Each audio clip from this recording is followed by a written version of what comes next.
Hello, friends. Hello. We're glad that you are here with us again another week as we turn the calendar to February. Happy February. Happy February, finally.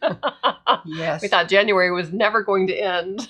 It's kind of the in-between month again where, we're waiting for spring that'll happen in March and the January, I think the brunt of our winter we'd like to think is over.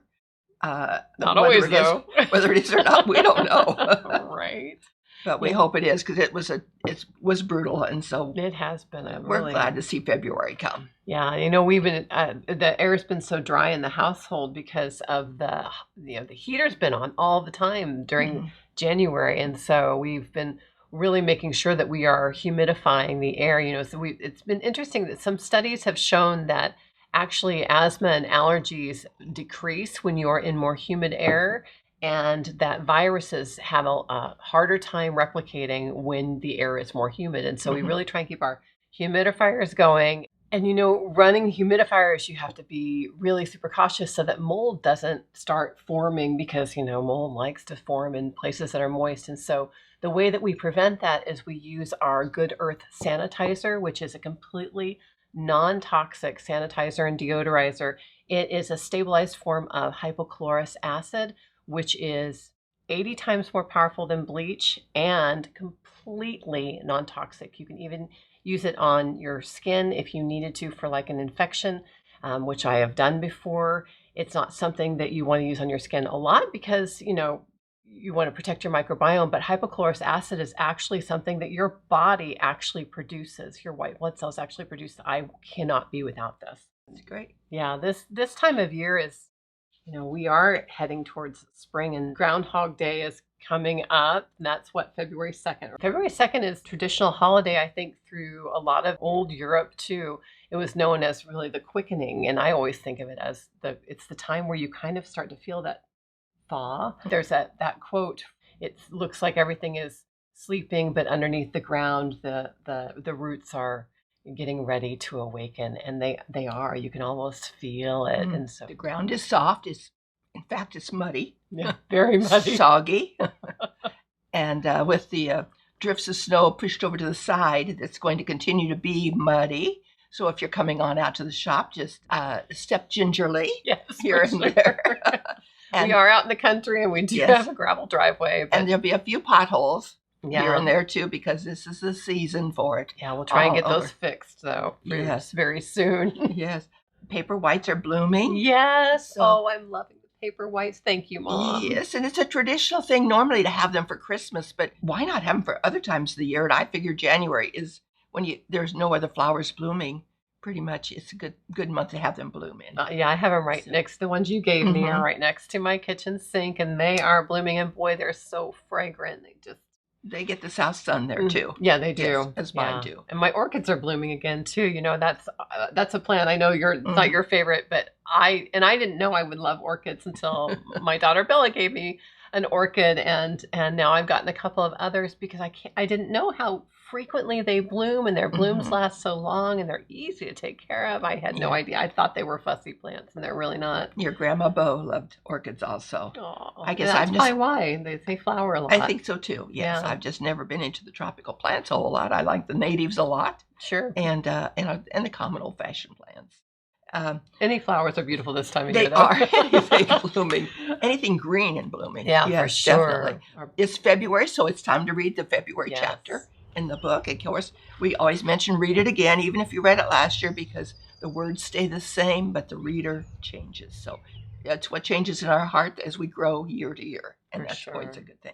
Well, I was standing on my front porch yesterday with my hot cup of tea, and I was just getting some fresh air. Once in a while, you have to do that. Stand out. And the day was nice. The sun was shining too. And so it was just very nice. And I just standing out there, and all of a sudden I heard this ruckus up in the tree. And I thought right away it's probably an owl in the tree, and the birds were kind of wanting to chase it off. That's normally the case. But it was a squirrel, and he was coming out in the branch closest to me, and he was scolding me to no end. Not that I was in his territory. I figured he was trying to tell me, get some more food in that bird feeder. Because the peanuts were probably gone by that time in the afternoon. The birds usually feed in the morning and in the evening. Blue jays love those peanuts. They do. Yeah. And but they were probably gone, and he was wanting more of that good food. Aw. So I make sure now in the afternoon that there's a handful out there for him too. That's sweet. Yeah, he was a sweet little squirrel too. Until they do damage, they're sweet. Right. They're cute until they're not. Yeah. Well, and something I had read was that this being the month of the hunger moon later on in the month, this is when the animals run out of their store of food, because this is halfway. February 2nd is actually halfway between our winter and our spring, and they start running out of food, and they're out looking for food now. And one of the statistics was that a squirrel hides lots of food, but they only retrieve about 10 to 20% of it. Now, I suspect they forget where they put it. I don't know. I don't know. It's amazing what animals know. I mean, like birds migrating and such.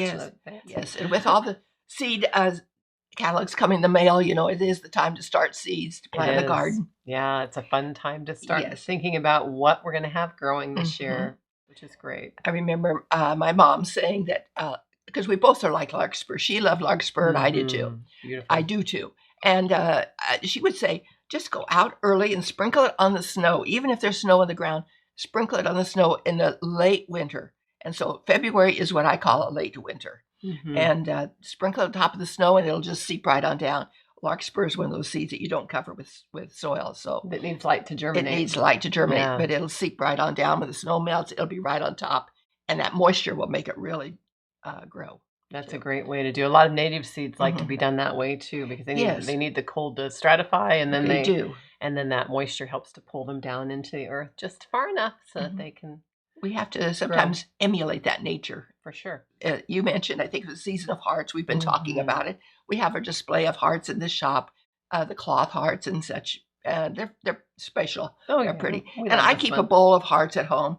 And there's a picture of one in my book. And they could actually be out all year round. Hearts are a wonderful thing to have out. This is one of the hearts that I have made. It's out of a couple kinds of ticking, and it has a couple of old pins in it that have been dyed. So, just fun. There's just all kinds of little hearts that one can make, and they're special laid in a bowl or given to a friend, too.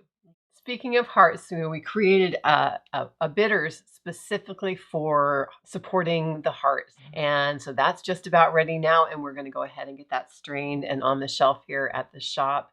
Bitters are something that help the digestive system as well as pretty much every other system. We think about having bitter receptors on our tongue, but actually we have bitter receptors in other parts of our body too. We'll talk more about that another time once we've got that bottled up and I can show it to you. But that's one of the things that we're excited to put out on our shelves this month. It's things that help with the heart. We have several things that we have created, like our Hug for the Heart tea and our Love tea. And yes, if you want to have tea, sit down and have tea with a friend, have the Love tea or the Hugs to the Heart tea, and hand them a package also. It's a fun thing to do. Yeah, we were so delighted. We had somebody who contacted us from New York who'd received the Hug for the Heart tea for Christmas and was wanting to order more. So that's always, we always appreciate it when you share our things with other people and they can learn about what we do here too. Yes.